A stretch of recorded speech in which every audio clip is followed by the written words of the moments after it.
kwa matukio mbalimbali yanayoendelea ulimwenguni pamoja na stori za udaku za wasanii na wale watu maarufu ambao wanatoka ndani ya Tanzania na hata nje na mipaka ya Tanzania. Subscribe chini ya video hii na kisha turn on notification button ili uweze kuwa mtu wa kwanza kupata habari zetu za kiburudani zinazokiki na kumake headline ndani na nje ya nchi ya Tanzania.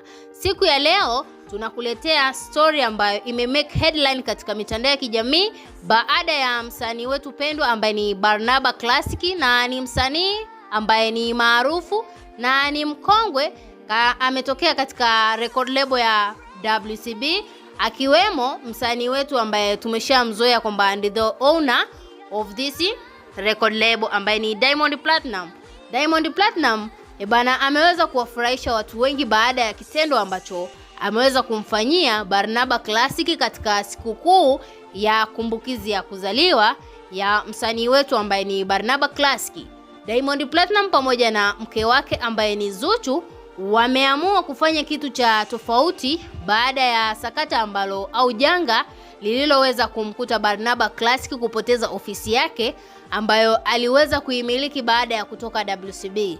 Ni kitu ambacho Barnaba Classic ameweza kukizungumzia na kuelezea kwamba mpaka alipofikia sasa hivi ni kwa nguvu za watu wengi ambao walikuwa na mioyo mizuri hata kwenda kumfanyia ile donation ambayo imeweza kumfanyia kitu chochote ambacho kimeweza kuonekana kwa sasa hivi na ameweza kusimama tena.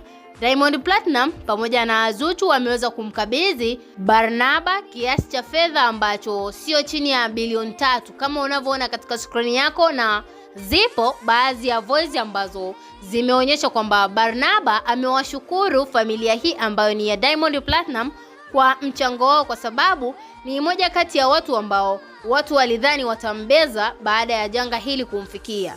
Imekuwa ni namna ya kitofauti kwa sababu Barnaba Classic ameamua kuzungumza waziwazi na kusema kwamba Diamond Platnumz ni mtu mwenye moyo mzuri, kwa sababu hata yeye kutoka WCB alikuwa anatamani aendelee kusalia pale kwa sababu yapo mambo ambayo waliweza kufanya huko nyuma, na mambo haya Diamond Platnumz anayajua na aliwahi kuzungumzia katika interviews mbalimbali, ambazo interview hizi aliweza kuulizwa kwamba unaonaje Barnaba Classic kutoka katika record label yako, kwa sababu ni mtu ambaye walidhani hataweza kujitegemea.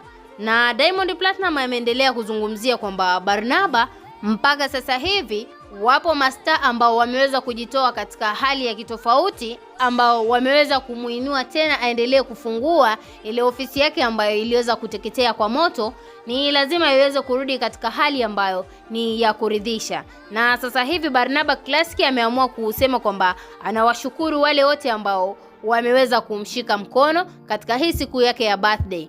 Wewe kama mfuatiliaji au mtazamaji, unalipi la kumwambia Barnaba Classic baada ya kupokea zawadi nono kutoka kwa aliyekuwa mshirika wake au bosi wake wa zamani? Dondosha maoni yako ndani ya comment section, na vile vile usisahau kusubscribe, kulike na kuturn on notification. Bye bye.